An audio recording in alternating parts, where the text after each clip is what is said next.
How's it going, everyone? Pakalak TCG here, and today I'm going to be going over yet again another post-rotation deck. I know the posts have been a little bit spotty. I've been a little bit busy, and unfortunately other life events have gotten in the way, but I'm still trying to consistently push out content regardless. So this deck is going to be, as you can see from the title, Slaking EX.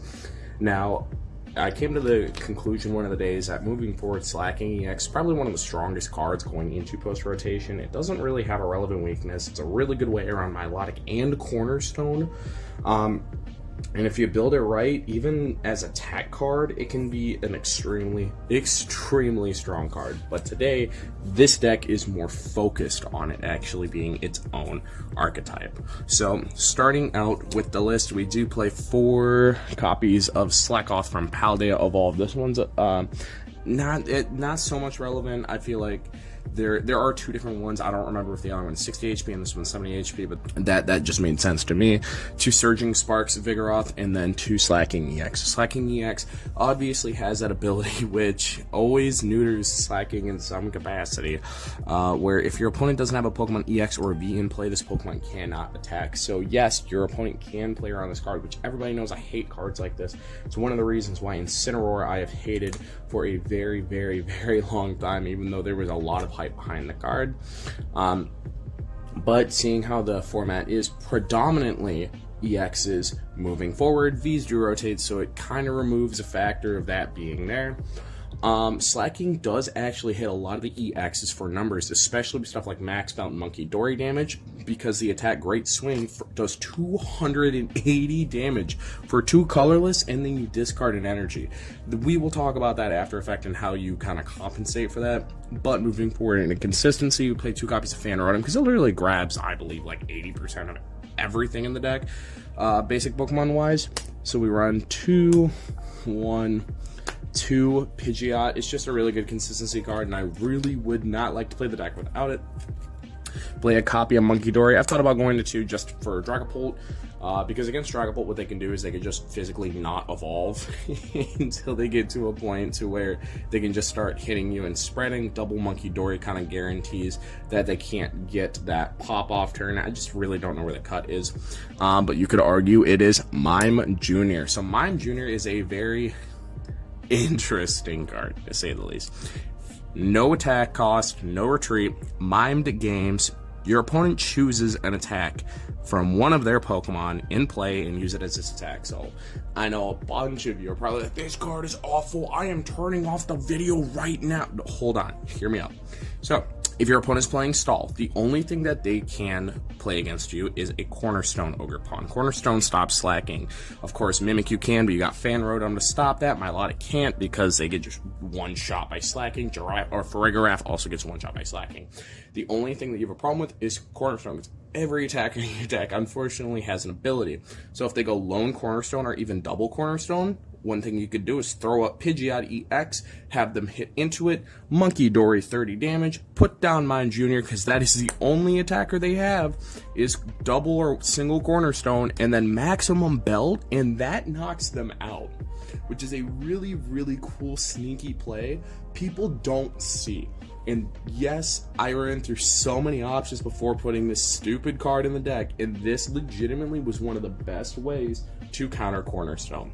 Because if they bench anything else, you just target it. Moving forward, got 1 Fezandipiti. Fezandipiti is just one of the best comeback cards in the game.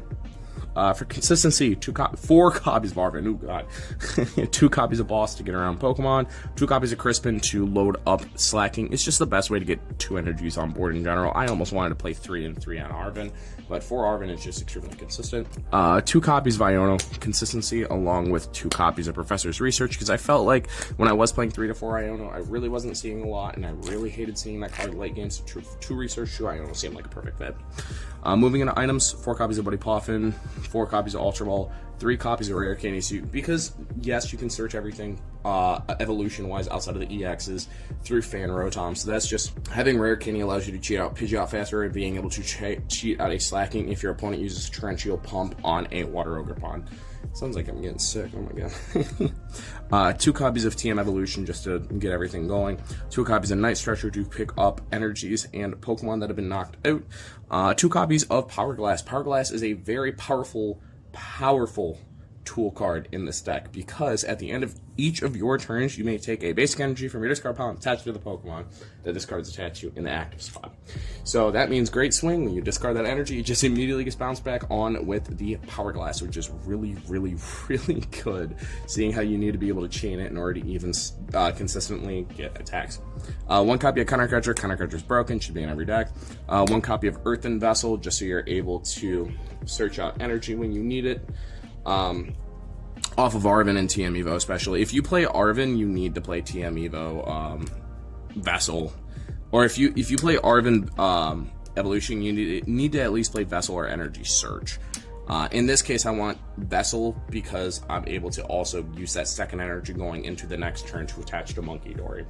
1 copy of Maximum Belt, like I was saying. It also fixes math with Slaking because it allows you to hit 330. Yes, you're short of Mammo Swine. Sorry, people who don't respect the swine, but you're also getting 1 shot anyways by the swine, so unfortunate. And then a copy of Nest Ball. Stadium of choice, 2 copies of Levincia. Levincia allows you to bounce 2 basic lightning energy from a discard pile into your hand, so if you don't have access to Powerglass, it allows essentially the lightning energy to come back into your hand. It was a very cute way that I found out when I was playing around with the deck. Artisan could be a consideration, but I really like Levincia being able to be like a pseudo propagation too.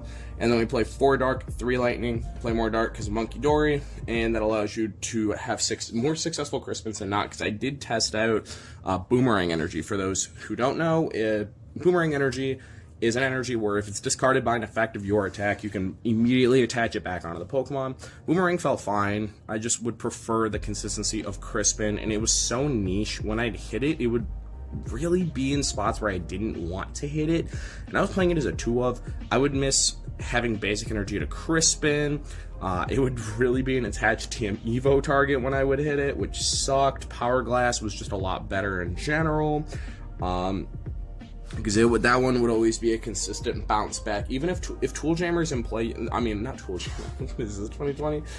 If Jamming Tower is in play, Levincia does replace it, and you're able to bounce back the lightning energy in your hand. So that's why I'm like not too worried about Boomerang Energy being a thing, especially because there's no good way to find it in the deck. There isn't a Chorus because you don't really want to play Chorus. It does grab Levincia, it does grab the Boomerang Energy. Yes, there's your combo right there. Congratulations. I don't like it, but that is the deck. If there are any future edits, I will be posting it in the Discord, so just go to the description below. Also, I do post the lists with their physical deck list down below for those who want to go ahead and copy paste it onto TCG Live, so that you're able to go and play around with it, really, even in any simulators too, because I want you guys to be able to play this and not just like eyeball the video 90% of the time and be like, hey, God, I really just want to skip through in order to see the end of the list. Well, you got your wish. It's at the bottom. Thank everybody for watching. Please subscribe and like for more content. If you want to see more decks like this moving forward, please drop it in the comment section below. Till then, see everyone later.